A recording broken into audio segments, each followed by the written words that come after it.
Welcome to Southeast Michigan. I'm Dr. Russ, and we're going to have some fun today. We're going to learn how to shoot rabbits, all kinds of rabbits. Let's start off with a big snowshoe rabbit, about 45 yards away.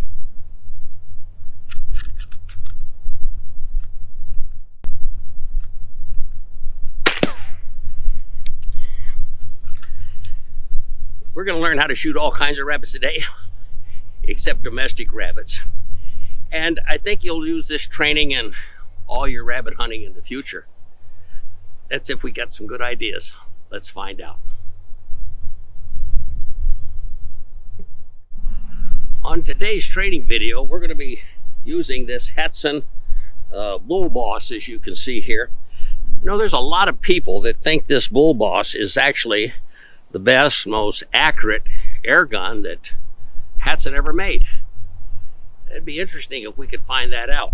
Well, next week, our video, I think that's number 28, 29, is going to be on this gun. We're going to truly determine if this is the best of the Hatsans or not. Meanwhile, you'll need to subscribe. And how do you subscribe? You just go onto YouTube and register your name, your email address, and you'll receive within seconds every time we launch a video. And next week when we launch a video on this gun, you'll be notified. Whether you watch it or not is another question, but you'll at least be notified that this video is out and available for you before the rest of the people even know it's out. Today though, we're going to be talking about a video training on 3 kinds of rabbits. I think I have a jackrabbit set up down there. Let's see if we can get it at about 45 yards.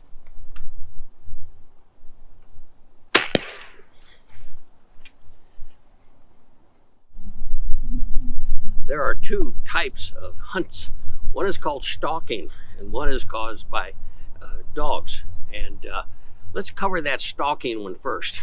You can use most any type of air gun and any caliber in your stalks. You're going to want to do a headshot because they really are delicious and you don't want to destroy what meat is there. It's about the size of a chicken, tastes a lot like chicken, by the way. And if we just try to get these headshots, I think you'll enjoy the most of the rabbit. Sometimes when you stalk, you'll get a couple of quick shots at more than one.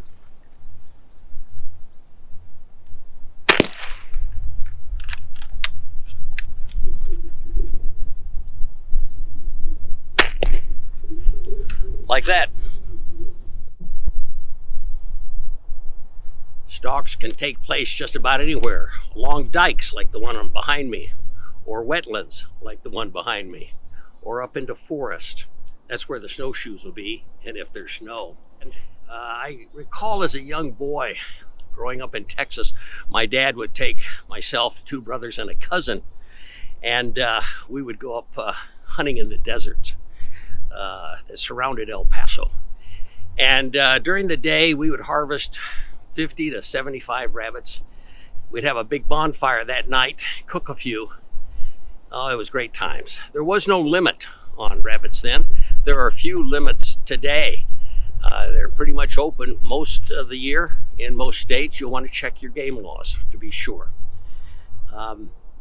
But it sure leads to a lot of fun. And they've somehow survived, even though half of them die every year, either by foxes, coyotes, eagles, hawks, owls. There's a lot of animals that use the rabbit as their food source, along with man. And that takes up about half of them a year, and yet they still come back. And why? Well, it's the way they mate and have strong litters. Usually 4 litters a year, anywhere from 4 to 8 pups, and they're just constantly multiplying. I'll tell you a story about that soon. But they just keep bouncing back.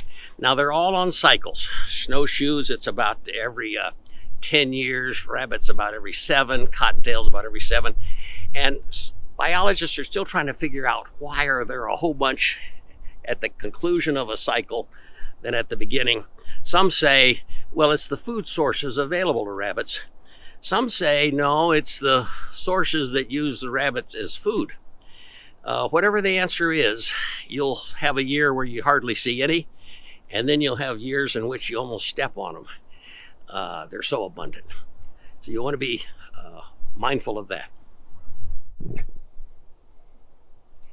In addition, with stalking, which is always fun and a great way to spend the day, there are those who have at their resource packs of dogs. I had a good friend named Bill who had a pack of 5 hound dogs. And they're the ones with the big floppy ears. They have short legs, but man, can they run after snowshoes. And snowshoe would be your largest of the 3. Jackrabbit would be the second. They've got the tall ears too. They've got the big bodies too, but they don't have quite that big foot that the snowshoes have. I'm making reference to the jackrabbit. And then the cottontail would be the smallest. Well, when you get snowshoes in the winter and they're white, it's normally gray and brown in the summer. The other kind of rabbits are gray and brown, but they're that way all year long. But the snowshoes turn white in the winter. And seeing them is difficult. But you know, on that ice and snow, there's no tulips and flowers and grass growing and lots of smells. There's just wild game smell. And so a dog can pick up on a rabbit real easy. And boy, old Bill took me out hunting once up in the upper Michigan. And those dogs had those snowshoe rabbits running. We had some shotguns and we just had a great time. At least 10 times on the drive up, Bill said, now don't shoot one of my dogs because they'll often be just seconds behind one of those snowshoes. And those ears seemed to kind of flap up and down as that hound dog was bounding through the snow. So I was very careful. And about halfway through our hunt, it ended abruptly because Queenie, the head hound dog, had a BB right through her ear. And it was bleeding profusely. Fortunately, I didn't do it. Bill himself shot his own dog, and it took quite a while to get that thing stopped bleeding. Which reminds me, it was just done by a BB, and you've got to be careful with BB and pellet guns, air guns, because you can get a lot of blood going, and when it's on snow, it really gets bad. So be very, very careful. Follow all your safety rules. But the next week, I'm talking to my wife, and she says, well, I guess I'll never find this earring that goes to the other one. And I said, what earring? Well, she had a little diamond earring, and it was missing. It had been missing for months. She couldn't find it. I said, let me have the one you have. And I gave it to Bill for Queenie. And to this day, Queenie wears that little diamond in her ear, and she's very, very proud of it. So stalking and dogs, 2 great ways to catch rabbits. One of the reasons that balloons make such great target practice for rabbit shoots is that often when we shoot a rabbit, he's on the move.